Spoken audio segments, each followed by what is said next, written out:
ang sabonjero at ang duwende sa ilalim ng punong balete.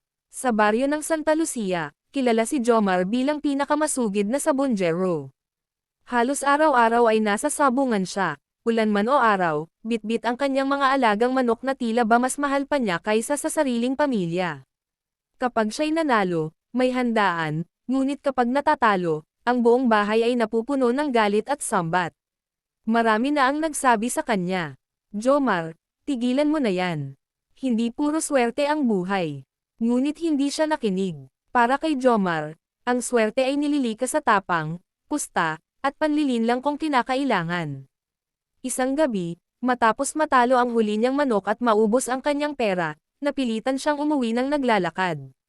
Dumaan siya sa isang daan na matagal nang iniiwasan ng mga taga-baryo, ang daan sa ilalim ng matandang punong balete.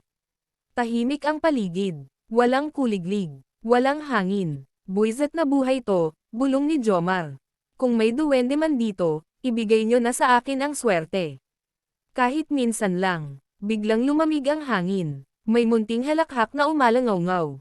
Mula sa likod ng puno ay lumabas ang isang maliit na nilalang, kulubat ang mukha, mapula ang mga mata, at may suot na berdeng kasuotan. Sa kamay nito ay may hawak na maliit na baston na tila gawa sa ugat ng puno. Ano ang kapalit? Tanong ng duwende. Napatigil si Jomar.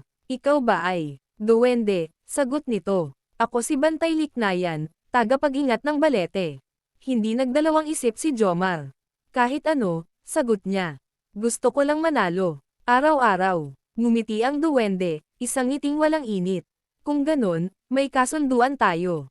Ang walang talo. Kinabukasan, dinala ni Jomar ang isang karaniwang manok sa sabungan. Sa hindi maipaliwanag na dahilan, tinalo nito ang pinakamalalakas na panabong. Araw-araw, panalo si Jomar. Lumaki ang kanyang bahay, dumami ang kanyang pera, at tumaas ang kanyang pangalan sa sabungan. Ngunit kapalit ng kanyang swerte, may kakaibang nangyayari. Tuwing gabi, may naririnig siyang tila-tilaok ng manok, kahit walang manok sa paligid. Unti-unting namamayat ang kanyang mga alaga, at ang kanyang mga panaginip ay puno ng dugo, pakpak, at palahaw. Isang gabi, muling nagpakita ang duwende. Panahon na ng bayad, sabi ni Bantay Liknayan. Bayad? Takot na tanong ni Jomar.